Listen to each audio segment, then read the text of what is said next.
अमित जी, आपका हमें समय देने के लिए आपका बहुत बहुत धन्यवाद। मैंने सुना है कि कल सुबह 4 बजे तक मीटिंग चल रही थी, कल आप हमारे साथ नहीं जुड़ सके, आज आप आए हैं।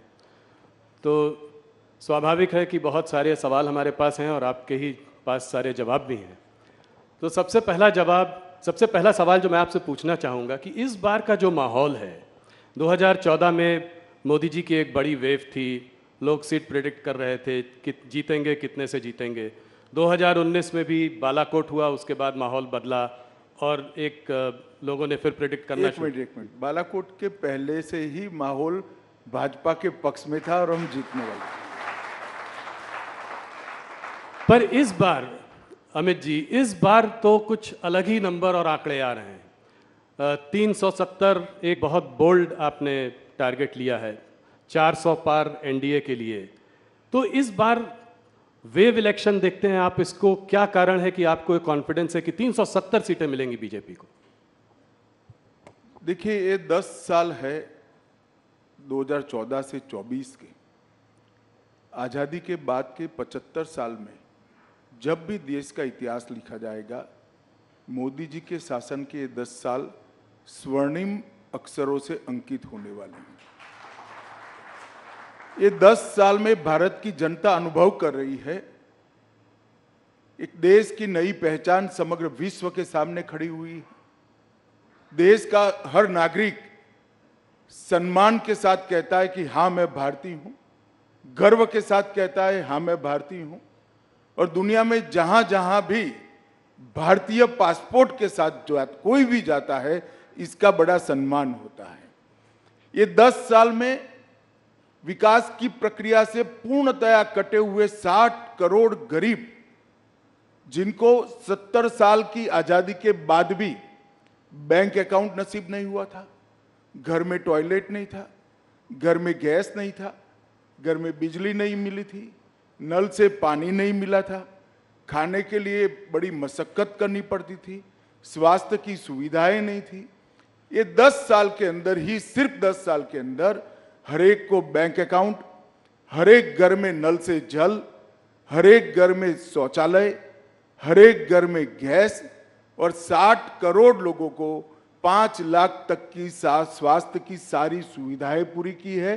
और हर गरीब को प्रति व्यक्ति प्रति माह 5 किलो अनाज आज फ्री ऑफ कॉस्ट मिल रहा है। एक प्रकार से ये 60 करोड़ लोगों को भारत के अर्थतंत्र के साथ जोड़ने का काम नरेंद्र मोदी जी ने किया है।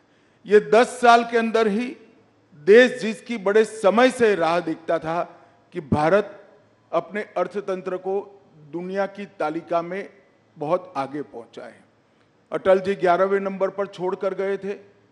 अर्थशास्त्री मनमोहन सिंह जी ने 10 साल में 11वें का 11वां मेंटेन किया और मोदी जी ने 10 साल में 11वें नंबर से 5वें नंबर पर पहुंचा है। और मैं आज आपके कार्यक्रम के माध्यम से देश की जनता को कहने आया हूं, ये मोदी गारंटी है, तीसरे कार्यकाल का आशीर्वाद दे दीजिए। हम तीसरे नंबर की आर्थिक ताकत दुनिया की बन कर रहे हैं। ये 10 साल में भारत मैन्युफैक्चरिंग का हब बना है। ये 10 साल में डिजिटल क्रांति सब्जी वाली से लेकर बड़े बड़े कॉरपोरेट तक ट्रांसलेट कर गई है। ये 10 साल के अंदर भारत के स्टार्टअप दुनिया भर में धूम मचा रहे हैं। ये 10 साल के अंदर ही एक सर्वग्राही, सर्वस्पर्शीय और सर्वसमावेशी शिक्षा नीति का आगाज हुआ है, जो अपनी भाषाओं पर तो गौरव करता है, दुनिया भर की आधुनिक से आधुनिक चीजों को समाहित करते हुए विश्व के मंच पर भारत के युवा को खड़ा रहने की ताकत देता है। ये 10 साल के अंदर भारत सुरक्षित हुआ है। आए दिन बम धमाके कर जाने वाले पड़ोसियों को मैसेज दिया है, सर्जिकल स्ट्राइक और एयर स्ट्राइक कर कर घर में घुसकर आतंकवाद का सफाया करने का दम भारत में है। ये 10 साल के अंदर सालों पुराने मसले जैसे धारा 370 हटाना, 35 से हटाना, राम मंदिर का निर्माण करना, बाबा विश्वनाथ का कॉरिडोर बनाना, ट्रिपल तलाक समाप्त करना, सीएए लाना, ढेर सारे यूसीसी लाना, ढेर सारे मसले जिसको छूने की कोई हिम्मत नहीं करता था, मोदी जी ने हिम्मत के साथ उसको निरस्त किया है और सुचारू रूप से शांतिपूर्ण तरीके से जमीन पर उतारने का काम किया है। 10 साल भारत की आंतरिक सुरक्षा के लिए भी स्वर्णिम अक्षर से लिखे जाएंगे। हम 3 हॉटस्पॉट से ग्रसित थे, कश्मीर, नॉर्थ ईस्ट और वामपंथी उग्रवाद। मोदी जी के समय में ये 10 साल में कश्मीर, वामपंथी उग्रवाद के क्षेत्र और नॉर्थ ईस्ट, ये तीनों जगह पे लगभग 75% हिंसा कम हुई है और वहाँ विकास का शुरुआत हुआ है। और ये 10 साल में सबसे बड़ी उपलब्धि है। पहले देश के विकास के लिए सिर्फ सरकारें लगा करती थी, नरेंद्र मोदी जी ने महान भारत का संकल्प 130 करोड़ लोगों के स्वप्न बनाकर रखा है और मोदी जी के नेतृत्व में 130 करोड़ लोग जब देश आजादी की शताब्दी मनाएगा 15 अगस्त 2047 को, तब महान भारत की रचना के लिए कटिबद्ध है और उनके नेतृत्व में आगे बढ़ा। आप जो कहते हो कि लक्ष्य क्या है, लक्ष्य 400 पार का है। कमल के निशान पर हम 370 से ज्यादा सीटें जीतेंगे और ये लक्ष्य सिद्ध इसलिए होगा कि भारत की जनता की आशा, आकांक्षा और सपनों को पहली बार कोई प्रधानमंत्री फ्रंट पर से लीड कर गरीब के साथ खड़ा रहकर, युवा के कंधे पर हाथ रखकर, गरीब बहन का भाई बनकर आज इनके सपनों को पूरा कर रहा है। मुझे भी पूरा विश्वास है कि मोदी जी के नेतृत्व में भारतीय जनता पार्टी 370 पार करेगी, एनडीए 400 पार करेगी और फिर एक बार मोदी सरकार बनेगी। धन्यवाद। आपने मेरे एक ही सवाल में 3-4 जवाब दे दिए, तो ये माहौल, अब मैं आपसे एक एक करके सवाल पूछता हूँ। सबसे पहले जो मुद्दा इस चुनाव के पहले जो गर्म हो गया है वो है इलेक्टोरल बॉन्ड्स का मुद्दा। तो इलेक्टोरल बॉन्ड्स के बारे में मैं ये पहले आपसे जानना चाहता हूँ कि आपकी क्या प्रतिक्रिया है। आपको क्या लगता है कि इससे ब्लैक मनी वापस आएगा? जो कॉन्फिडेंशियल नाम थे लोगों के, जिस वजह से लोगों ने इलेक्टोरल बॉन्ड्स खरीदे, वो आज जो है सब सामने आ गए हैं। तो क्या ये उचित है और आप इसके बारे में आगे क्या सोचते हैं? देखिए, भारत की सुप्रीम कोर्ट जो भी फैसला सुनाती है, देश के सभी नागरिक इससे बंधे हुए हैं। हम एक संवैधानिक व्यवस्था में रहे। मैं सुप्रीम कोर्ट के फैसले का सम्मान करता हूं, मगर मेरा व्यक्तिगत मत जरूर देना चाहता हूं कि बॉन्ड से काला धन समाप्त होने के कगार पर था और इस फैसले से चुनावी व्यवस्था में फिर से काले धन का दबदबा बढ़ेगा। इसीलिए राहुल जी के नेतृत्व में पूरा इंडिया अलायंस बॉन्ड के खिलाफ था और वो चाहते थे कि पहले की तरह जो कट मनी आता था वो कट मनी फिर से एक बार राजनीति पर हावी हो। पहले क्या होता था, चंदा कैश में आता था और चंदा कैश में आता था तो क्या होता था, कोई व्यक्ति मानो 1500 रुपया चंदा जमा कराता था, 100 रुपया वो पार्टी में जमा कराते थे, 1400 रुपया अपने घर ले जाते थे और स्विस बैंक के अंदर या कहीं और जहां टैक्स डिस्क्लोज नहीं होता है, चंदे डिस्क्लोज नहीं होते हैं, धन डिस्क्लोज नहीं होता है, ऐसे देश में ले जाते थे। बॉन्ड आने से ये पूरा पैसा चेक के माध्यम से पार्टी के अकाउंट में जमा होता था। ये पूरी जो जमात है राहुल जी के नेतृत्व में, वो पुरानी चीजों की आदी है।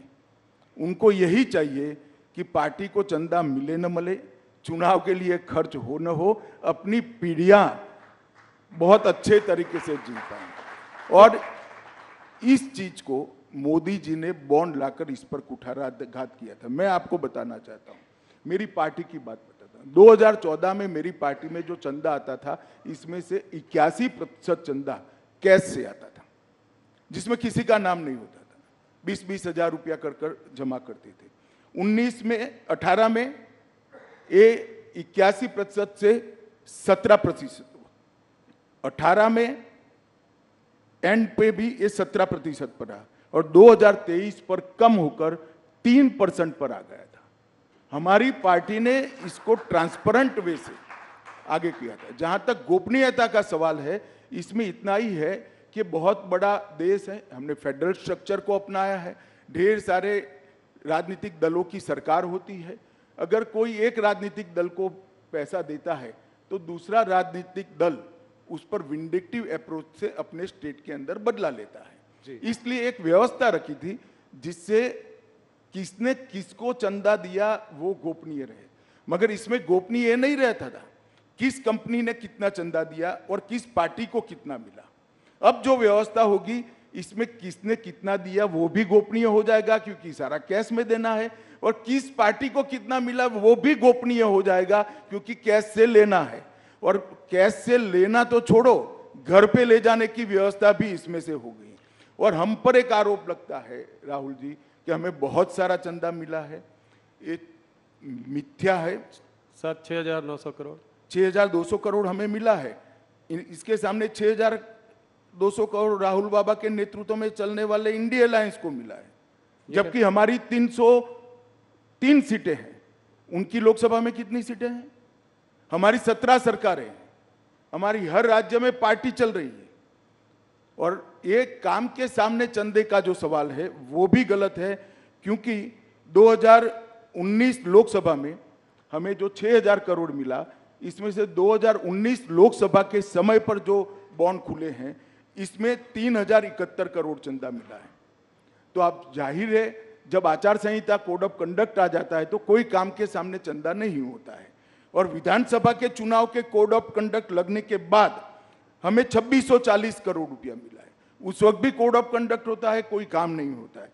तो 90% से ज्यादा चंदा बॉन्ड से हमें कोड ऑफ कंडक्ट लगने के बाद मिला है। तो ये जो आर्ग्यूमेंट कर रहे हैं बड़े बड़े धाराशास्त्री, जो ये पूरी सिस्टम के फायदा उठाने वाले हैं, क्योंकि वो भी राजनेता ही है ज्यादातर, चंदे वाली कैश चंदे वाली व्यवस्था का फायदा उठाने वाले, वो उनका आर्गुमेंट था कि इससे सरकारी नीतियां प्रभावित होती है। उनको ये मालूम नहीं है कोड ऑफ कंडक्ट बनने के बाद कोई नीति आ नहीं सकती। तो ज्यादातर चंदा तो कोड ऑफ कंडक्ट के समय में हमारा आया है, 90% चंदा। राहुल जी, इसको हफ्ता वसूली कहते हैं। खुद भी 1,400 करोड़ उनको मिला उनकी पार्टी को। ठीक है, तो फिर उन्होंने 1,600 करोड़ का हफ्ता क्यों वसूला, वो उसका हिसाब देना चाहिए। 1,600 करोड़ उनको भी मिला है, हमें 6,000 करोड़ मिला है, तो सामने सारे इंडिया अलायंस घमंडिया गठबंधन को भी 6,000 करोड़ मिला है, एक पैसा कम नहीं मिला है। राहुल जी ने सबसे पहले वो चंदा कहां से वसूल लाए, हफ्ता कहां से वसूल लाए, इसका हिसाब। हम तो कहते हैं इसमें एक पैसा हफ्ता नहीं है, ये शुद्ध रूप से पारदर्शी तरीके से लाया गया चंदा है। मगर वो खुद स्वीकार कर रहे हैं बॉन्ड की व्यवस्था हफ्ता वसूली है, तो उन्होंने 6,000 करोड़ का हिसाब देना चाहिए कि तृणमूल कांग्रेस कहां से लाई, वो कहां से लाए हैं, एनसीपी कहां से लाई है। अमित जी, कुछ पार्टीज ने अपनी जो है लिस्ट ऑफ डोनर्स को घोषित किया है, क्या आप कोई भारतीय जनता पार्टी भी ऐसा करेगी? भाई क्या घोषित कर रहे हो, कल सारा घोषित हो जाने वाला है। मैं आपको बताने वाला हूं, बताने जा रहा हूं, घोषित कल होगा। ये मुंह नहीं दिखा पाएंगे, इंडिया अलायंस मुंह नहीं दिखा पाएगा। जब पता चलेगा कि कहां से जब पता चलेगा चंदा कहां से आए। ये समझे बगैर कुछ लॉयरों के दिए हुए चीट पढ़ कर भाषण करते हैं राहुल गांधी। उनको मालूम नहीं है कि उन्होंने अपने पैर पर कुल्हाड़ी मारी। एक चीज जो और इलेक्टोरल बॉन्ड्स के बारे में बोला जा रहा है वो ये कहा जा रहा है कि काफ़ी सारा करीब 14 कंपनियों का पैसा जो है करीब 4,000 करोड़ वो इलेक्टोरल बॉन्ड्स उन्होंने तब खरीदे हैं जब उनके वहाँ कोई किसी प्रकार की इंटेलिजेंस एजेंसी की रेड हुई है, जैसे कि ईडी या सीबीआई। मैंने आपको बताया कि वो हो सकता है वो 6,000 करोड़ में हुआ हो जो घमंडिया गठबंधन को मिला है। हमारा जहां तक सवाल है चुनाव के 40 दिन में हुआ है, ऐसा कैसे हो सकता है? तो आप ये कह रहे हैं कि जिनमें रेड हुई है वो जरूरी नहीं कि उन्होंने बीजेपी को पैसा दिया। हाँ, अभी आएगा ना, मैं कह रहा हूँ। अच्छा, कल आप कह रहे हैं जब आएगा तो सारा दूध का दूध और पानी का पानी हो जाएगा। चलिए उसका इंतजार करेंगे, वापस आपसे फिर उससे सवाल करेंगे। एक इससे लगा हुआ सवाल है तो पूछकर इस मुद्दे से आगे बढ़ते हैं कि ऑपोजिशन का कहना है कि ईडी की रेड हो, इनकम टैक्स की रेड हो, सीबीआई की रेड हो, वो हर बार ऑपोजिशन लीडर्स पर ही क्यों पड़ती है? भारतीय जनता पार्टी के लीडर क्या सब साफ सुथरे? ये एकदम सफेद झूठ है। मैं देश की जनता के सामने कहना चाहता हूं, मोदी जी के प्रधानमंत्री बनने के बाद काले धन पर कठोर कार्यवाही हुई है। ईडी काले धन पर कार्यवाही कर रही है और ईडी ने जितनी भी संपत्तियां कुर्क की है उसमें से 5% ही राजनीतिक दलों से जुड़े हुए लोगों की है, 95% काले धन वाले की। ये भी काला ही धन है, मगर वो ऐसा चाहते हैं व्यवस्था जिसमें राजनेता पर कोई कार्यवाही ही न हो। मैं आपको स्पष्टता से बताना चाहता हूं कि 95% कार्यवाही ऐसे लोगों पर हुई है जो राजनीति से जुड़े हुए ही नहीं, और ये बिल्कुल सरासर। और ममता जी के मंत्री के घर से 51 करोड़ रुपया मिलता है, कांग्रेस के सांसद के घर से 355 करोड़ मिलता है। 10 मशीन एसबीआई की गिनते गिनते थक जाती है, गर्म हो जाती है, और ये कहते हैं कार्यवाही ना हो। भैया कार्यवाही का सवाल मत उठाओ, तेरे सांसद के घर से 350 करोड़ कहां से आया वो सबसे बड़ा सवाल है। ममता के मिनिस्टर के घर से 55 करोड़ कहां से आया वो बड़ा सवाल है। क्या समझते हो, जनता कुछ देखती नहीं है? तो क्या नोटों की गड्डियां भरने के लिए मेटाडोर लाने पड़ते, एक मेटाडोर छोटा पड़ गया, दूसरा मेटाडोर रात को 4 बजे लाना पड़ा। ये कहां जाने वाला था पैसा? राहुल बाबा बता सकते हैं देश की जनता को? ये 355 करोड़ जो कांग्रेस के सांसद के घर से पकड़े किसके, इसका जवाब देना चाहिए उनको। और बाद में ईडी कार्यवाही नहीं करे, ऐसा नहीं होगा। जो करप्शन करेगा उस पर कठोर कार्यवाही होगी और जेल की सलाखों के पीछे भी जाएंगे। और जहां तक सवाल है बीजेपी के नेताओं का सवाल है, इस देश में कोर्ट है। जब हम ऑपोजिशन में थे ढेर सारे पीआईएल लगाए थे आपके खिलाफ, आपकी सरकार के खिलाफ। 12 लाख करोड़ के घपले घोटाले भ्रष्टाचार किए थे। 42 पीआईएल हुए थे। 42 पीआईएल में से 35 में ऑर्डर हुए थे, और आपकी ही सरकार ने आपके खिलाफ एफआईआर रजिस्टर करनी पड़ी। अगर हिम्मत है तो जाए कोर्ट में। और मैं कहता हूं ये 12 लाख करोड़ के घपले घोटाले भ्रष्टाचार करने वाला इंडिया अलायंस एक कांग्रेस पार्टी लोगों की आंख में धूल झोंकने के लिए, भ्रमित करने के लिए कह रही है। वास्तविकता है 23 साल से नरेंद्र मोदी जी मुख्यमंत्री और प्रधानमंत्री रहे हैं, उन पर 25 पैसे का आरोप देश में आज तक कोई नहीं लगा। तो ये वास्तविकता। तो अमित जी, क्या आप देश की जनता को आश्वस्त करेंगे कि अगर इस तरह के कोई नेता जिन पर कार्यवाही चल रही है वो पलटकर बीजेपी भी ज्वाइन करते हैं? भैया आश्वस्त करने की जरूर नहीं। भैया राहुल, तुम भी पत्रकार हो, तुम चले जाओ कोर्ट में कि फला नेता का ये काला भ्रष्टाचार है, आप इस पर कार्यवाही। कोर्ट सबको ऑर्डर देती है, तुम ही चले जाओ ना, छोड़ो इंडिया अलायंस। मैं सिर्फ सवाल पूछने तक ही सीमित रखता हूं अपने रोल को। अगला सवाल अमित जी, जैसे जैसे चुनाव पास आता जा रहा है पॉलिटिकल डिस्कोर्स गिरता जा रहा है। हमने पहले भी देखा है, पहले भी चुनाव हुए हैं। शुरू में तो लोग बात बड़ी बड़ी करते हैं, ऑपोजिशन भी बड़े मुद्दों पर अटैक करता है, पर जैसे जैसे पास आता जाता है स्तर गिरता जाता है। अब लोग कह रहे हैं कि मोदी को गोली मार देंगे, टुकड़े टुकड़े कर देंगे। इस तरह का जो डिस्कोर्स और वरिष्ठ नेताओं से आ रहा है, इसको आप कैसे देखते हैं? देखिए, किसी भी पार्टी के कार्यकर्ता ने जो सार्वजनिक जीवन में जीते हैं, इस प्रकार की भाषा का प्रयोग नहीं करना चाहिए। मगर मैं आपसे पूर्णतः सहमत इसलिए नहीं हूं। ढेर सारी बातें होती हैं, अच्छी बातें होती है, जायज विरोध भी किया जाता है, विकास की बातें होती है, एजेंडे की बातें होती है, भारत के विकास की भी बातें होती है। मगर आप लोगों का ध्यान वो कंट्रोवर्शियल 1-1.5 मिनट पर ही टिका हुआ होता है, क्योंकि आपकी टीआरपी इससे जुड़ी हुई है। मेरे इंटरव्यू में से भारत का अच्छा क्या हुआ वो नहीं निकालोगे आप। सीए निकालोगे, 370 निकालोगे, ईडी निकालोगे, ये आपका काम है। खैर मुझे इसमें कोई तकलीफ नहीं है, मगर मुझे जनता को भी बताना चाहिए। बात को पूरी सुनिए, सब अच्छी बातें भी होती है, ऑपोजिशन भी अच्छे विरोध के मुद्दे लेकर हमारा विरोध करता है। ऐसा नहीं है कि देश में गाली गलौज की राजनीति हुई है, ये बात सही है आपकी। मोदी जी पर कुछ ज्यादा प्रेम है इन लोगों को, तो जब भी चुनाव आता है मोदी जी को गालियां बोलते हैं। मगर एक रिकॉर्ड है मोदी जी का 2001 से, जितनी गालियां ज्यादा पड़ती है, कमल इतना जोर से खिलता है, मोदी जी ज्यादा बहुमत पर। और इस बार भी यही होने, किसी के कहने से कोई मरता नहीं है। मोदी जी के साथ इस देश की करोड़ों माताओं का आशीर्वाद है, जिसको गैस मिला है, घर मिला है, सुरक्षा मिली है, खाना मिला है, दवाइयाँ मिली है। कोई 1-2 लोगों की बद्दुआ से कोई फर्क नहीं पड़ सकता। जिस व्यक्ति को देश के करोड़ों लोगों की दुआ हासिल हो, इसको कोई कुछ नहीं बिगाड़। थोड़ा बड़े मुद्दे की ओर जाते हैं। ऑपोजिशन राहुल गांधी जी ने कास्ट सेंसस की बात करी है। कास्ट सेंसस के बारे में आपका क्या मत है, और जितनी आबादी उतना हक, उस बारे में आप क्या बोलना चाहेंगे? देखिए, कमोबेश अभी भी जितनी आबादी उसका उतना हिस्सेदारी। आप देश की संसद का अभी का मानचित्र उठाकर देख लीजिए, यही हुआ है। परंतु राहुल गांधी को कम से कम ये बात करने का अधिकार नहीं है, क्योंकि काका साहेब कालेलकर कमीशन, जिसने सबसे पहले बीसी को रिजर्वेशन की बात करी थी जी। वो कमीशन कम से कम 30 साल तक कांग्रेस ने ठंडे बस्ते में रखा और कभी उसको ओपन नहीं किया गया, अमल नहीं किया गया। उसके बाद में मंडल कमीशन आया, इसको भी कांग्रेस थी तब तक उन्होंने ठंडे बस्ते में रखा।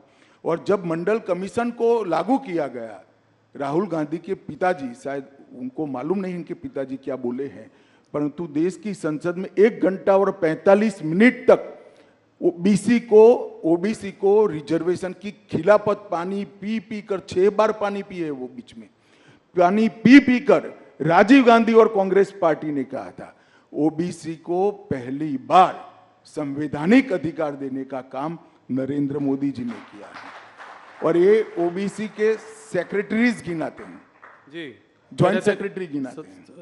टॉप 70-80 में कुछ 2-3 हैं, 2-3 उनको मालूम नहीं है। भारत सरकार में जो टॉप पर आता है करीब करीब 55 से 60 साल के बीच में होता है जी। इसकी भर्ती कब हुई होगी राहुल जी? जी जी आपके दादी और परनाना के समय में भर्ती हुई है, ये अब यहां पहुंचे, उनको मालूम नहीं है। और इनको टॉप सेक्रेटरीज दिखाई पड़ते हैं जो उन्होंने भर्ती करे थे। मोदी जी की कैबिनेट में 27 ओबीसी मंत्री हुए और देश का प्रधानमंत्री भी ओबीसी है, उनको ये नहीं दिखाई पड़ता। एक्चुअल में इनकी प्रॉब्लम है कि वो स्टडी ही नहीं करते हैं, जो उनको पकड़ा देते हैं अंग्रेजी में लिखा हुआ वो सीधा पढ़ जाते हैं दुनिया के सामने, इसलिए वो फंसते हैं। अभी बात कर रहे थे कि एक शक्ति है जिसके खिलाफ वो लड़ रहे हैं और उसको मोदी जी ने उस पर हमला किया और कहा कि ये नारी शक्ति का अपमान है, इसको आप कैसे देखते हैं? देखिए, उनको ना हमारी परंपराओं का जानकारी है, ना हमारी परंपराओं का सम्मान है। शक्ति का कंसेप्ट हमारे देश के अंदर सालों से 10,000 साल से मातृशक्ति को सबसे बड़ी शक्ति माना गया है। माँ के आशीर्वाद से कोई बड़ा आशीर्वाद हो नहीं सकता, बहन के प्यार से, स्नेह से बड़ा कोई प्यार हो नहीं सकता। उनको मालूम नहीं है क्या बोल रहे हैं। मोदी जी के साथ इस देश की मातृशक्ति चट्टान की तरह खड़ी है और राहुल जी के कहने से कोई फर्क नहीं पड़ता। और मैं तो अभी 2-3 दिन में जितना भी फील्ड में बात हुआ है, सभी जगह से देश भर की महिलाओं ने ठाना है कि शक्ति का परिचय इस बार राहुल गांधी को जरूर कराना है चुनाव में। ये मैंने सब जगह से पाया है। और मैं देश की मातृशक्ति का भी आह्वान करना चाहता हूं कि नरेंद्र मोदी जी ने आज़ादी के बाद देश की महिलाओं के कब से आकांक्षा थी कि नीति विषयक निर्णय करने में और देश के कानून बनाने में देश की माताओं बहनों की हिस्सेदारी हो, और वो मांग कोई पूरी नहीं कर पाया। नरेंद्र मोदी जी ने 33% आरक्षण संसद में और विधानसभा में माताओं बहनों को देकर शक्ति का सम्मान किया है। और इस संसद के बाद 20वीं संसद जब आएगी तब आप देखना 33% माताएं बहनें अंदर बैठी होगी। पूरी दुनिया देखेगी भारत की मातृशक्ति की शक्ति क्या है और उसका सम्मान कैसे हो सकता है। राहुल गांधी ये सारी चीजें नहीं समझ पाए। अमित जी, एक मुद्दा जो आपके भी काफ़ी करीब है, CAA का मुद्दा, आज कोर्ट ने भी स्टे देने से इनकार कर दिया CAA के लिए, तो इसको आप कैसे देखते हैं? ये आपने जो है पारित बहुत पहले किया था, इसको जो है अभी आपने नोटिफाई इतने दिनों बाद क्यों किया, इतना गैप के बाद? क्या चुनाव आपके उसमें था? ऐसा नहीं था राहुल जी। CAA पारित होने के बाद देश में एक बड़ी गलतफहमी फैलाई गई और इतने में कोविड आ गया। हम डेमोक्रेटिक कंट्री में है, जब किसी सच्ची चीज के लिए गलतफहमी फैलाई जाती है तो जो पार्टी इन पावर होती है इसका दायित्व होता है कि सच्चाई लोगों तक पहुंचाए। एक भ्रमित किया गया, ऑपोजिशन ने अपनी वोट बैंक जीवित करने के लिए, वोट बैंक बनाने के लिए भ्रांति फैलाई गई कि CAA से इस देश की माइनॉरिटीज का, विशेष कर मुस्लिम भाइयों बहनों का मताधिकार, नागरिकत्व छीन लिया जाएगा, जबकि है उल्टा। CAA से किसी का नागरिकता नहीं जाने वाला है। CAA नागरिकता देने का कानून है। सिख, बौद्ध, जैन, क्रिश्चियन, हिंदू, जो सारे भाई 3 देशों से प्रताड़ित होकर आए हैं, वो सालों से यहां बैठे हैं, उनके पास नागरिकता नहीं है, उनके नाम से संपत्ति नहीं खरीद सकते, सरकारी नौकरी नहीं ले सकते। जी। किस प्रकार से इनका जीवन व्यतीत होगा? एक करोड़ों लोगों की परेशानी को कांग्रेस के पास इसका जवाब नहीं था। वो अपनी वोट बैंक की पॉलिटिक्स में ही मशगूल थे और पूरी भ्रांति फैलाई कि सीए थे देश से मुसलमानों की नागरिकता चली जाएगी। मैं फिर से एक बार, अनेक बार कर चुका हूं, फिर से एक बार स्पष्टता करना चाहता हूं, इस देश के मुसलमानों को डरने की जरूरत नहीं है। सीए नागरिकता लेने का कानून ही नहीं है, नागरिकता देने का कानून है। और जहां तक सीए का सवाल है, एक कांग्रेस के आजादी के वक्त महात्मा गांधी, जवाहरलाल नेहरू, मौलाना आजाद, सरदार पटेल, राजेंद्र बाबू, सबका वादा था कि जो पाकिस्तान, बांग्लादेश और अफगानिस्तान से आएंगे वो सारे शरणार्थियों को हम नागरिकता देंगे। वो वादा कांग्रेस पार्टी ने पूरा नहीं किया, वो वादा हम पूरा कर रहे हैं। वो एक प्रकार से नेहरू लियाकत पैक्ट का इंप्लीमेंटेशन है। मगर राहुल जी का ये सारे ऐतिहासिक डॉक्यूमेंट से लेना देना ही नहीं है। वो चीट पढ़कर बोलने वाले नेता है, चीट में इतनी सारी बातें आती नहीं है। केजरीवाल जी, ममता जी, राहुल जी, सबका कहना यह है कि जब देश में खुद ही नौकरी और खाने पीने की इतनी समस्याएं हैं, तो जब इतने घुसपैठिए और आ जाएंगे तो इनको हम लोग नौकरियां कहां से देंगे? घुसपैठिए नहीं है। घुसपैठिए और शरणार्थी में फर्क होता है। और मैं केजरीवाल जी, राहुल जी, ममता जी सबको कहता हूं, अगर देश के युवाओं की नौकरी की चिंता है तो आप बांग्लादेशी घुसपैठिए और रोहिंग्यास के लिए क्यों नहीं बोलते हैं? क्यों जुबान सिल जाती है आपकी? इसलिए सुल जाती है कि आप अपनी वोट बैंक को हट कर रहे हो। शरणार्थी जो होता है वो प्रताड़ित होकर यहां आता है। अभी मैं आपको बताता हूं, अफगानिस्तान में निजाम बदला, सारे लोग इनसिक्योरिटी फील कर रहे थे। सैकड़ों हजारों सिख भाई पवित्र गुरु ग्रंथ साहब को लेकर यहां है। क्या करें उनका? वो घुसपैठिए है क्या? हर सिख भाई बहन का इस देश पर इतना ही अधिकार है जितना मेरा और आपका है। हर हिंदू भाई बहन का इतना ही अधिकार है जितना मेरा और आपका है। इसको घुसपैठिए करार देना ठीक नहीं है। और जहां तक नौकरियों का सवाल है, वो पहले से यहां रह रहे, आज रह ही रहे हैं जी। कहां लोड डालने का सवाल है? और केजरीवाल कहते हैं क्या खाएंगे? केजरीवाल जी, आपको अगर प्रॉब्लम है तो 5 किलो अनाज की अर्जी कर दो, आपको भी दे देंगे, हमें कोई आपत्ति नहीं। मोदी जी हर एक को 5 किलो अनाज दे रहे। ये सारे लोग यहीं रह रहे हैं, कहां नहीं कोई व्यवस्था करनी।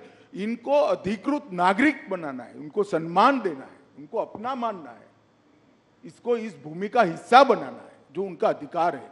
और इस तरह से देश को बांटने की बातें नहीं करनी चाहिए। यूएस स्टेट डिपार्टमेंट और यूएस एम्बेसडर ने भी सीए पे टिप्पणी की है, क्या कुछ कहना चाहेंगे उसके बारे में? मैं मानता हूं कि उनको पूरी तथ्य की जानकारी नहीं होगी। भारत सरकार का विदेश विभाग क्लैरिफिकेशन दे चुका है, इस पर मैं ज्यादा टिप्पणी नहीं करता। परंतु मैं इतना फर्मली कहना चाहता हूं, नागरिकता किसको देनी ये मेरे देश का अधिकार है और ये अधिकार में कोई दखल नहीं। चुनाव पास आ रहा है, अभी कुछ खबर आ रही है कि चाइनीज मिलिट्री ने कुछ दिनों पहले कहा कि अरुणाचल प्रदेश जो है उनका एक अभिन्न अंग है। इसको आप कैसे देखते हैं? क्या ये जवाहरलाल नेहरू के समय से कह रहे हैं जी। और बहुत बड़ा हिस्सा वो उस वक्त हड़प भी कर गए। मेरा तो जन्म नहीं हुआ था 1962 में जी। परंतु ये मोदी सरकार है, 1 इंच भी जमीन देश की किसी भी सरहद पर कोई नहीं ले सकता। ये हमारा भारत की जनता को वादा है। अमित जी, एक सीए से रिलेटेड सवाल है और आपने भी पहले इसकी बात की हुई है कि ये क्रोनोलॉजी की बात हुई थी कि सीए के बाद एनआरसी आएगा। एनआरसी की बात आजकल कम हो रही है, क्या इसको ये माना जाए कि इस मैनिफेस्टो में ये रहेगा या नहीं रहेगा? ऐसा है राहुल जी, ये भ्रांति फैलाई जा रही है। एनआरसी कांग्रेस के वक्त आया हुआ कंसेप्ट है। एनआरपी चिदम्बरम साहब जब गृह मंत्री थे तब। गवर्नमेंट कंटिन्यूअस प्रोसेस होती है, हमने इसको आगे बढ़ाया। मगर सीएए का जो कानून है इसके अंदर कहीं एनआरसी का प्रोविजन नहीं है, कहीं एनआरसी के जिन्स भी नहीं है। कृपया देश की माइनॉरिटी को डराना बंद करिए, स्पष्टता से बताइए कि सीएए से किसी की नागरिकता नहीं जा सकती और ये वास्तविकता है। नहीं, पर एनआरसी क्या बीजेपी के मैनिफेस्टो में होगा? अगले टर्म में इसको देखेंगे? अब मैं तो मैनिफेस्टो कमेटी में, अभी ड्राफ्ट कोई आया नहीं है, जब पार्लियामेंट्री बोर्ड के सामने आएगा तब देखेंगे। परंतु मैं इस मंच से इसकी घोषणा भी नहीं कर सकता, परंतु मैं इतना स्पष्ट कर देना चाहता हूं, अभी देश के सामने सीए का कानून है जिसमें एनआरसी के कोई वायरस नहीं है। क्या कहते हैं, इस पिछले आपका जो 5 साल का कार्यकाल रहा उसमें आप लोगों ने बहुत बड़े काम किए, 370 अभी सीएए की हम लोग बात कर रहे थे, एक यूनिफॉर्म सिविल कोड की भी बात हुई है और इसको आपने जो है उत्तराखंड के गवर्नमेंट के उसके माध्यम से शुरुआत भी की है। तो क्या अगले 5 साल में ये एक बड़ा मुद्दा रहेगा भारतीय जनता पार्टी का? आपके मैनिफेस्टो आपने कहा कि अभी आप नहीं बता सकते, मगर आप राहुल जी, यूसीसी लोकभोग्य भाषा में कॉमन सिविल कोड, ये आज से हमारा मुद्दा नहीं है जी, 1950 से हमारा मुद्दा है। इसके लिए मेरी पार्टी ने आंदोलन किया है, जनसंघ था तब से करा है और हम इससे हट नहीं सकते हैं। हम मानते हैं कि पंथ निरपेक्ष देश में सभी के लिए एक कानून होना चाहिए, इसमें किसी से कोई मतभेद, और हम इस बात को जनता के सामने मुखरता के साथ रखेंगे। उत्तराखंड सरकार यूसीसी लेकर आई है और इस यूसीसी पर इसकी अब सोशल, लीगल, जुडिशियल सभी प्रकार की स्क्रूटिनी होगी और उसके बाद में कोई एक कॉमन मत भी बनेगा देश का। परंतु यूसीसी भारतीय जनता पार्टी का देश की जनता को वादा है, हिंदू हो, मुस्लिम हो, सिख हो, ईसाई हो, बौद्ध हो, ये सभी ने एक कानून से जीना चाहिए। धार्मिक स्वतंत्रता में कोई दखल नहीं करनी चाहिए, लग्न की पद्धति क्या हो अपने अपने धर्म के हिसाब से हो, परंतु कानून एक होना चाहिए। ये हमारे संविधान निर्माताओं ने तय की हुई बात है, ये कोई भारतीय जनता पार्टी का एजेंडा नहीं है। हमने यूसीसी को हमारे गाइडिंग प्रिंसिपल्स में एक्सेप्ट किया था, जिसको अंबेडकर जी, सरदार पटेल, जवाहरलाल जी, राजेंद्र बाबू सब ने स्वीकारा था। ये सारे कांग्रेस के नेता थे जी, और सब ने स्वीकारा था कि उचित समय पर देश के विधानमंडल और देश की संसद इस देश के अंदर यूनिफॉर्म सिविल कोड लेकर आएगी। एक आदर्श हमारे सामने रखा था जो पूरी करने की दिशा में भारतीय जनता पार्टी की उत्तराखंड सरकार ने, हमारे मुख्यमंत्री धामी जी ने इसको आगे बढ़ाया। डीएमके ने आज जो है अपने मैनिफेस्टो में कहा है कि अगर वो सरकार, उनकी सरकार आती है इंडिया अलायंस की, तो इन सबको रिपील करेगी, सीएए को रिपील करेगी। किसने कहा है? डीएमके। डीएमके कहाँ पावर में आनी है भाई? जी, डीएमके का सवाल ही नहीं है, वो तो इसीलिए ऐसा ऑपोजिशन पार्टीज का कहना है कि क्या मुसलमानों को शरिया और हदीस के हिसाब से रहने का हक नहीं है? देखिए, ये भी एक प्रकार की भ्रांति है। शरिया और हदीस के हिसाब से 1937 से नहीं रह रहा है इस देश का मुसलमान। 1937 अंग्रेजों ने जब मुस्लिम पर्सनल लॉ बनाया तो उसमें क्रिमिनल एलिमेंट क्यों निकाल दिया भाई? फिर तो चोरी करने वाले के हाथ काट दो, बलात्कार करने वालों को रोड पर पत्थर मारकर मार दो। कोई मुसलमान सेविंग्स अकाउंट नहीं खोल सकता, सूद नहीं ले सकता, लोन नहीं ले सकता। शरिया और हदीस से अगर जीना है तो पूरा जीना चाहिए। सिर्फ 4 शादी करने के लिए शरिया और हदीस क्यों आता है? ऐसा नहीं होना चाहिए। ये इस देश का मुसलमान शरिया और हदीस की सारी चीजों से अंग्रेजों के समय से कटा हुआ है जी। और देश ढेर सारे इस्लामिक कंट्रीज भी ये छोड़ चुके हैं। ये कांग्रेस की एपीसमेंट की पॉलिसी है, वोट बैंक की पॉलिसी है। इस देश के माइनॉरिटी इससे बाहर आए, और ये सालों से नहीं है, आज से नहीं है, ऐसा नहीं है, सालों से नहीं है। आज भी सिविल सूट होता है तो देश के संविधान के हिसाब से मुस्लिम भाइयों का सिविल सूट होता है जी। शरिया और हदीस के हिसाब से नहीं होता। काजी के पास कोई नहीं जाता है। तो क्या वो सब राहुल जी लागू करना चाहते हैं? चोरी करने वाले के हाथ काट दो, बलात्कार करने वालों को पत्थर मारकर मार दो, देश का जो द्रोह करेगा उसको फांसी पर, चौराहे पर लटकाओ, ये सारा लाना है क्या? अमित जी, थोड़ी सी बात करते हैं साउथ इंडिया की, जहाँ पे कि मोदी जी का बहुत बड़ा फोकस रहा है। पिछले 2-3 महीनों से वहाँ बहुत बार गए हैं। आप लोगों को भी उम्मीद है कि इस बार साउथ इंडिया में भारतीय जनता पार्टी की परफॉर्मेंस बहुत अच्छी होगी। सबसे पहला सवाल तो ये है कि कांग्रेस के वरिष्ठ नेता, ये उनमें से मतलब वाकई एक बड़े वरिष्ठ नेता ने कहा कि साउथ इंडिया जो है दक्षिण भारत को एक अलग देश होना चाहिए। पहले तो मैं जानना चाहता हूँ कि आप इसके बारे में क्या कहना चाहेंगे? देखिए, इसका जवाब तो साच अर्थ में राहुल जी को देना चाहिए। आज तक कांग्रेस ने उस नेता के बयान से कन्नी नहीं काटी। देश की जनता तो मान रही है, कांग्रेस का पॉलिसी है कि इस देश का 2 टुकड़ा होना चाहिए, साउथ इंडिया और नॉर्थ इंडिया। जी, मगर राहुल बाबा आप चिंता मत करो, अब भारतीय जनता पार्टी इतनी ताकतवर है, कांग्रेस दूसरी बार इस देश का विभाजन नहीं कर पाएगी। कभी ये देश के टुकड़े हम नहीं, ये नहीं हो सकता। क्या कर रहे हैं आप? चुनाव जीतने के लिए 2 देश बनाने की बात कर रहे हैं। और क्या होगा इस पार्टी को? इतनी पुरानी पार्टी, आजादी का आंदोलन करने वाली पार्टी, वो इस बयान से कन्नी नहीं काटती है, इनको नोटिस नहीं देती है और फिर से टिकट दे दिया। क्या कहना चाहते हैं आप? उसका जवाब तो कांग्रेस पार्टी ने देना पड़ेगा चुनावों में। आपसे एक सीधा सवाल पूछना चाहता हूं कि 130 लगभग जो सीटें हैं साउथ में, आपको कितनी उम्मीद है इस बार आएंगी? पिछली बार तो आपको कर्नाटक और तेलंगाना के बीच में 29 सीटें मिली थी। देखिए, तुम इधर उधर ईस्ट वेस्ट साउथ सेंटर मत गिनो भाई, 370 गिन लेना। नहीं, 370 में नॉर्थ में तो बहुत सारे प्रदेशों में आपकी करीब करीब पूरी सीटें हैं। तो मैं कह रहा हूं कि एडिशनल 70 सीटें कहां से आएंगी? ऐसा है भाई, जब मैं 300 कहता था तब भी तुमने, राहुल जी, मुझे ये सवाल 2019 में पूछा था कि तुम लाओगे कहां से। मैंने कहा काउंटिंग के दिन दोपहर को बता दूंगा, और हमारी 300 पार हो गई। इस बार भी मैं कहता हूं, काउंटिंग को 12 बजे मुस्कुराते हुए चेहरे पर कहना, मोदी का वादा पूरा हुआ, लक्ष्य पूरा हुआ, भाजपा 370 पार। मैं ये देखना चाह रहा हूं कि कहां से आप और उम्मीद देख रहे हैं। जैसे कर्नाटका में ऐसे है, ढेर सारे स्पेस है जी। बंगाल में हम बढ़ सकते हैं, उड़ीसा में बढ़ सकते हैं, तेलंगाना में बढ़ सकते हैं, हम तमिलनाडु केरल में बढ़ सकते हैं, ढेर सारी जगह हैं, पंजाब में बढ़ सकते हैं। नीचे से शुरू करते हैं, केरला में अकाउंट खुलेगा इस बार? भाई मैं आपको कहता हूँ, आप पिसमिल अकाउंट में मत जाओ राहुल बाबू, आप 370 गिन लेना। मैं उस दिन आपके शो पर आऊंगा और बताऊंगा कि हमने कहा था देश की जनता के आशीर्वाद से, और इसमें भाजपा का कोई पराक्रम नहीं है।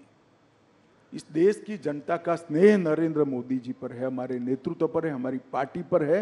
वो ही वोट में कन्वर्ट होगा, वो ही सीट में कन्वर्ट होगा और 370 पार हो जाएगा। तो आप उड़ीसा के बारे में तो कुछ बताइए कि साथ में है या नहीं साथ में, अलग अलग लड़ रहे हैं कि साथ में लड़ेंगे? पांडियन जी यहाँ आए थे, उन्होंने कहा कि सब प्रधानमंत्री के हाथ में है। अभी तय नहीं हुआ है, राष्ट्रीय अध्यक्ष जी हमारे तय करेंगे, परंतु इतना निश्चित है कि हम उड़ीसा में हमारी स्ट्रेंथ बहुत बड़ी करने जा रहे हैं। उड़ीसा की जनता का मोदी जी के प्रति जो प्यार है, वो हमारे कार्यकर्ता बिल्कुल उष्मा के साथ और विनम्रता के साथ उसका स्वीकार भी करते हैं, इसको फील भी करते हैं। सीटें बढ़ेंगी पिछली बार से लोकसभा चुनाव में, और विधानसभा में क्या होगा? निश्चित रूप से विधानसभा लोकसभा दोनों में बड़ी बढ़ोतरी होगी, और चुनावी पंडितों की गिनती से कई गुना ज्यादा सीटें भारतीय जनता पार्टी की। उड़ीसा में सरकार बनाने की हालत में हैं आप लोग? कुछ भी हो सकता है, पहले तय हो जाए कि हम साथ में जा रहे हैं या अकेले जा रहे हैं। साथ में जाएंगे तो बीजू बाबू नेता है, तो स्वाभाविक रूप से हम साथी के रूप में लड़ेंगे। अकेले जाएंगे तो हम सरकार बनाने के लिए ही लड़ेंगे। पांडियन जी ने एक अच्छी अजीब सी बात कही, उन्होंने कहा कि देखिए, सेंटर में बीजेपी को बीजेडी की जरूरत नहीं है और स्टेट में बीजेडी को बीजेपी की जरूरत नहीं है। क्या इस बात से आप सहमत हैं? देखिए, गठबंधन हमेशा जरूरियात के आधार पर नहीं होता। हमें ढेर सारी पार्टियों ने ये पूरे 5 साल में राष्ट्रीय हित के जो मुद्दे थे, इसमें इश्यू बेस्ड समर्थन पार्लियामेंट में दिया है। चाहे 370 हो पहले, चाहे जीएसटी करना था, चाहे बॉन्ड हो, बॉन्ड भी कांग्रेस ने विरोध नहीं किया था जी, उस वक्त नहीं किया था जी, मगर इश्यू बेस्ड समर्थन हमें ढेर सारी पार्टियों ने दिया है। और मैं मानता हूं कि ये लोकतंत्र की खूबसूरती है कि विरोध हर मुद्दे पर नहीं होता है।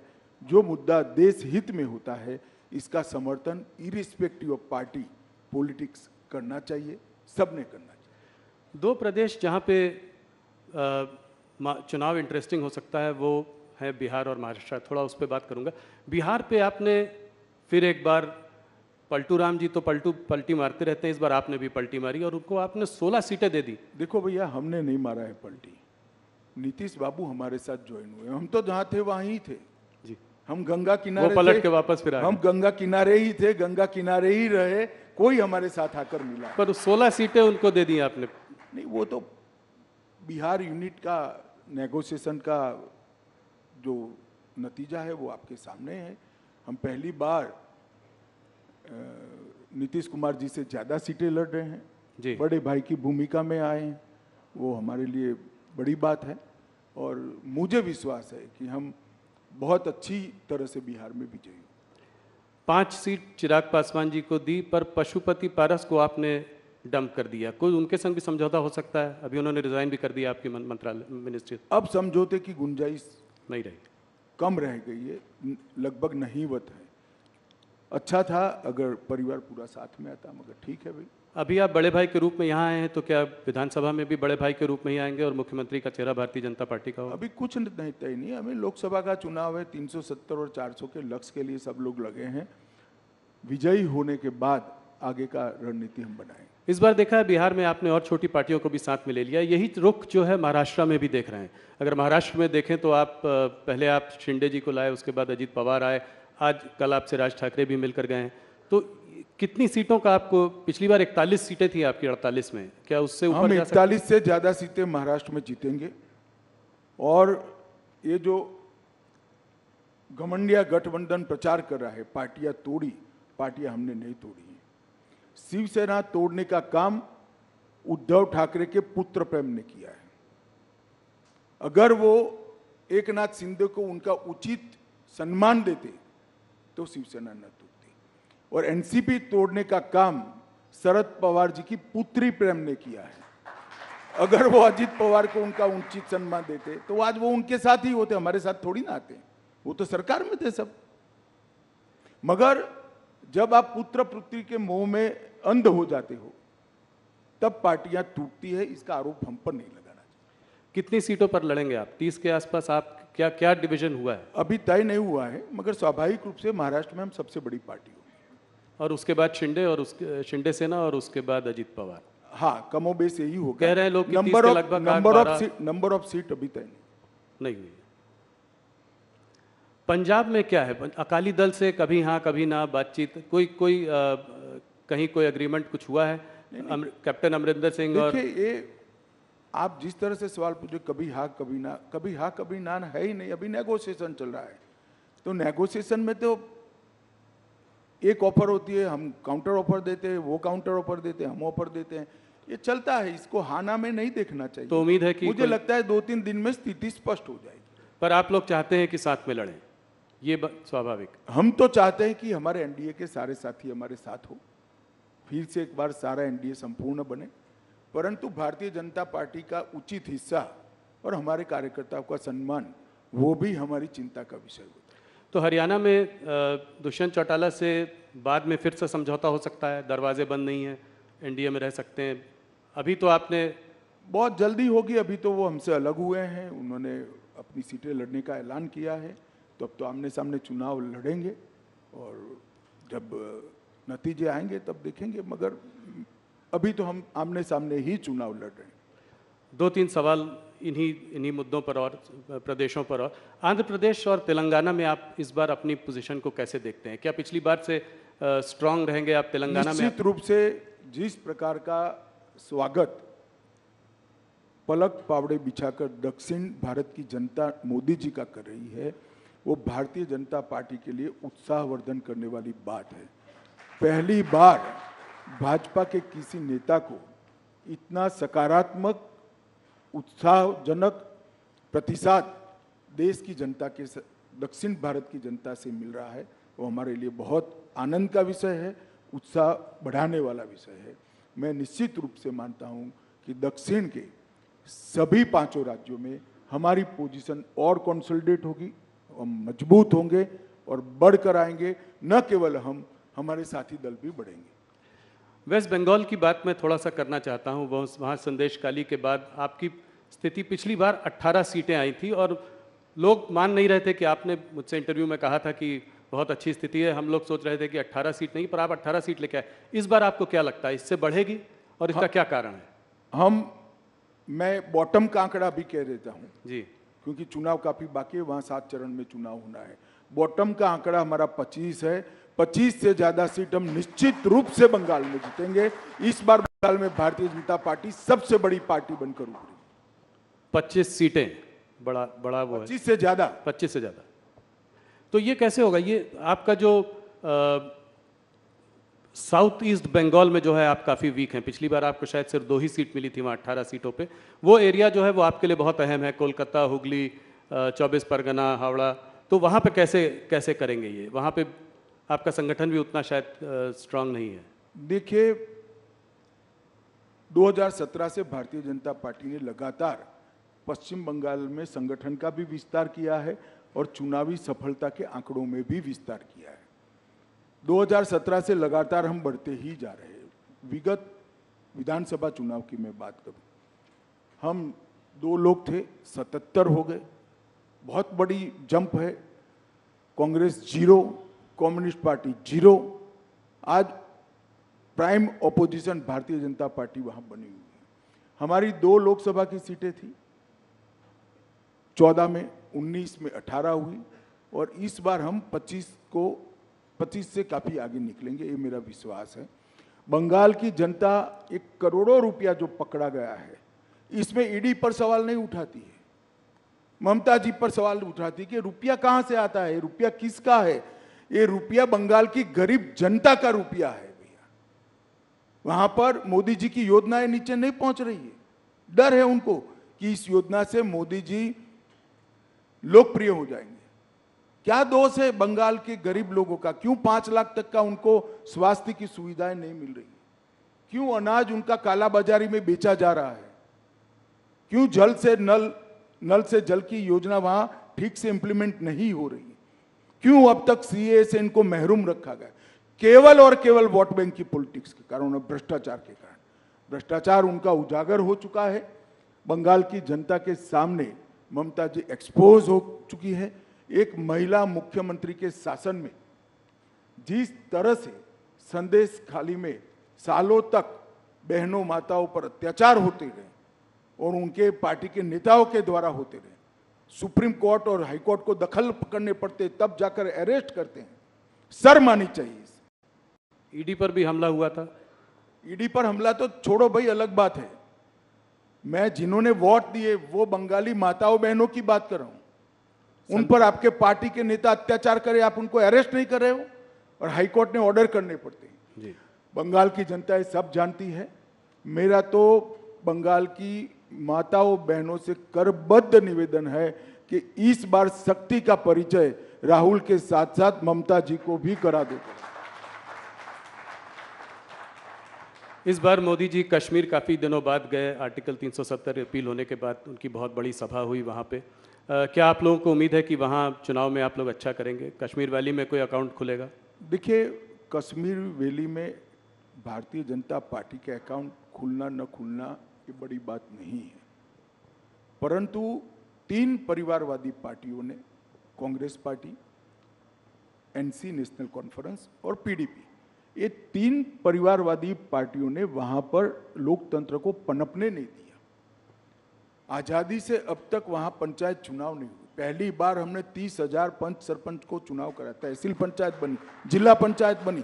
पहले वो 3 पार्टी जिसका चिट फाड़ते थे वही नेता होते थे। मैं घाटी के मुसलमान भाइयों बहनों को कहने आया हूं कि आप कृपया अगर चाहते हैं कि जमहूरियत पाताल से नीचे तक चली जाए, लोकतंत्र पाताल से नीचे चली जाए, इसके मूल पाताल से नीचे जाना है, तो ये 3 परिवारवादी पार्टियों को साफ कर दो। जिसको वोट देना है ना इसको दो, परंतु कश्मीर में तभी जाकर लोकतंत्र आ रहा है। ये 370 का हवा बनाए थे भारतीय जनता पार्टी की सरकार ने, मोदी जी ने 370 को समाप्त कर दिया। आज हर कश्मीरी को 5 लाख से ज़्यादा स्वास्थ्य का मिलता है, पानी मिल गया, चावल मिल रहा है, सारी स्वास्थ्य की सुविधाएं मिल गई है, बड़े बड़े इंस्टीट्यूशन आए हैं। 2 करोड़ से ज़्यादा यात्री अब आज कश्मीर में जा रहे हैं। कश्मीर में 30 साल के बाद थिएटर खुले हैं। कश्मीर में 30 साल के बाद ताजिया का जुलूस निकल रहा है, मुहर्रम का जुलूस निकल रहा है। ये लोकतंत्र की बहाली के कारण हुआ है। जी, एक बार कश्मीर की जनता ने हिम्मत करना चाहिए। जिन लोगों ने 75 साल तक कश्मीर की जनता को लोकतंत्र से महरूम रखा, संवैधानिक अधिकारों से महरूम रखा और अपने केंद्र सरकार की स्कीमों से महरूम रखा, उनको दंड दीजिए। लोकतंत्र को मजबूत कर दिए। भारतीय जनता पार्टी को वोट दीजिए, जिसको देना है इसको दीजिए, परंतु घाटी में एक बार ये 3 परिवारवादी पार्टियों को सबक सिखाना चाहिए। कश्मीर में चुनाव कब होंगे, ये मैंने आपसे सवाल बहुत बार पहले भी पूछा है। इस बार बोला गया कि पैरामिलिट्री फोर्सेस की कुछ कमी है क्योंकि नेशनल इलेक्शंस हो रहे हैं तो नहीं हो पाए, तो इसका मतलब जल्दी होने चाहिए। सुप्रीम कोर्ट ने ऑर्डर ही किया है सितंबर तक कराने का। जी, तो उसके तो आउटर लिमिट है, सितंबर के पहले हो जाएंगे। एक सवाल जो कि बार बार होता है, आप लोगों का नारा था कि मंदिर वहीं बनाएंगे, वो आप लोगों ने बनवाया, प्राण प्रतिष्ठा हुई। एक और नारा है जो है अभी तो ये झांकी है, काशी मथुरा बाकी है, तो क्या ये अगले उसमें पाँच साल में देखने को मिलेगा? देखिए, ये सारे मसले कोर्ट में लंबित है, इस पर मेरा अभी कुछ भी कहना उचित नहीं है, परंतु मैं एक बात जरूर कहना चाहता हूँ। राम मंदिर में हमारा पालमपुर कार्यकारिणी का भारतीय जनता पार्टी का वादा था कि हम संवैधानिक रूप से प्रभु श्री राम का भव्य मंदिर अयोध्या में बनाएंगे। 500 साल से करोड़ों राम भक्त जिसकी राह देख रहे थे, वो काम मोदी जी ने 5 साल में भी कर दिया। सुप्रीम कोर्ट का फैसला भी आ गया, भूमि पूजन भी किया और 22 जनवरी को प्राण प्रतिष्ठा कर प्रभु श्री राम को अपने भव्य मंदिर में विराजित करने का काम भी नरेंद्र मोदी ने कर दिया। और मैं मानता हूं कि जो दृश्य है वो क्षण है, 10,000 साल का क्षण है, मेरी बात याद रखना। 10,000 साल तक न केवल भारत, दुनिया इस क्षण को भुला नहीं पाएगी।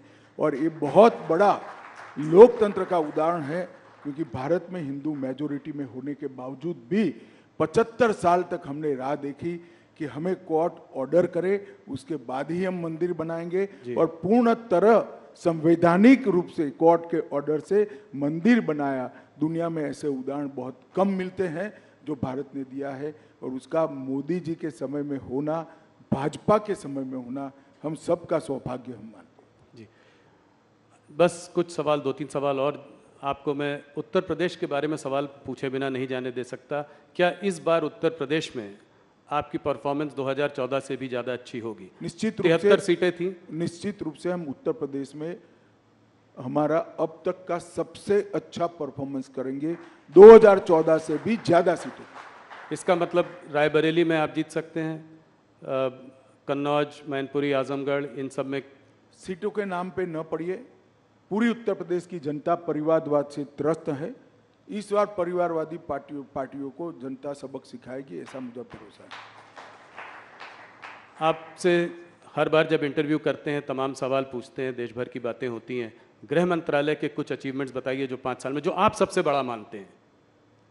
देखिए, कोई अचीवमेंट बड़ा या न छोटा नहीं हो सकता। हर अचीवमेंट की अपनी जगह पे एक अहमियत होती है। छोटे से छोटा फैसला बहुत बड़ा हो सकता है अपनी जगह पे। जैसे मैं कहता हूँ, जब 5 किलो आरडीएक्स पकड़ा जाता है तो लोगों को लगता है, इतना कॉलम आता है कि आज 5 किलो आरडीएक्स पकड़ा गया। अगर वो न पकड़ा जाए तो 2000 लोग बम धमाके में मारे जाते हैं। तो ये तो नज़रिए का सवाल है। मगर मैं निश्चित रूप से कहना चाहता हूँ, कश्मीर के अंदर शांति, नॉर्थ ईस्ट के अंदर 10 से ज़्यादा समझौते कर 9000 से ज़्यादा उग्रवादियों को सरेंडर कराना, वामपंथी उग्रवाद लगभग समाप्त कर देना, नारकोटिक्स पर कठोरता से लगाम खींचना, और ढेर सारी चीज़ों में देश की आंतरिक सुरक्षा को हमने सुरक्षित करने का काम किया है। डिजास्टर मैनेजमेंट जो मोदी जी का एक देश भर में मोदी जी का ही इनिशिएटिव है, उसको भी मोदी जी के नेतृत्व में, इनके सीधे गाइडेंस के तले गृह मंत्रालय ने आगे बढ़ाया है। ढेर सारे काम हुए हैं, परंतु मैं देश की जनता को एक ही बात कहना चाहता हूं, चाहे समाज कल्याण विभाग हो, चाहे रक्षा मंत्रालय हो, चाहे गृह मंत्रालय हो, चाहे वित्त मंत्रालय, हर मंत्रालय में आज़ादी के 75 साल में अगर सबसे अच्छा परफॉर्मेंस हुआ है तो ये 10 साल में हुआ है। और 10 साल में देश की सूरत और सीरत दोनों बदली है। देश को दुनिया में सम्मान मिलने लगा है। आज भारत क्या बोलता है वो मैटर करता है।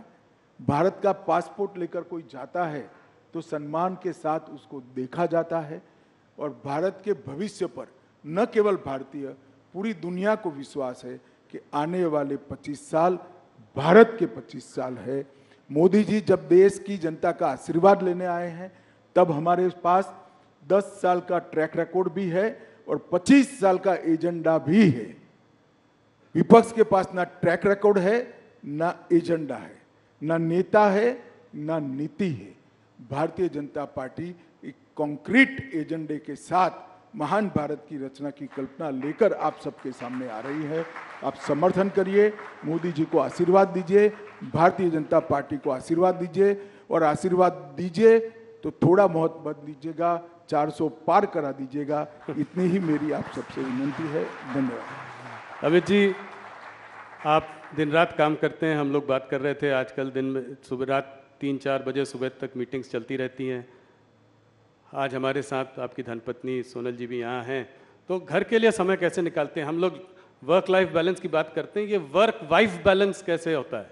देखिए, वो कोई सार्वजनिक बात नहीं है, मगर मैं आपको बताता हूँ कि मैं परिवार के लिए समय नहीं निकाल सकता।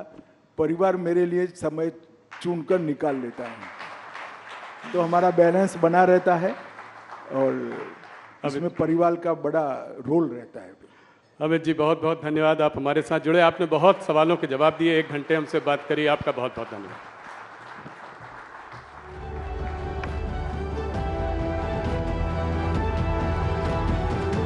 Thank you so much, Honorable Home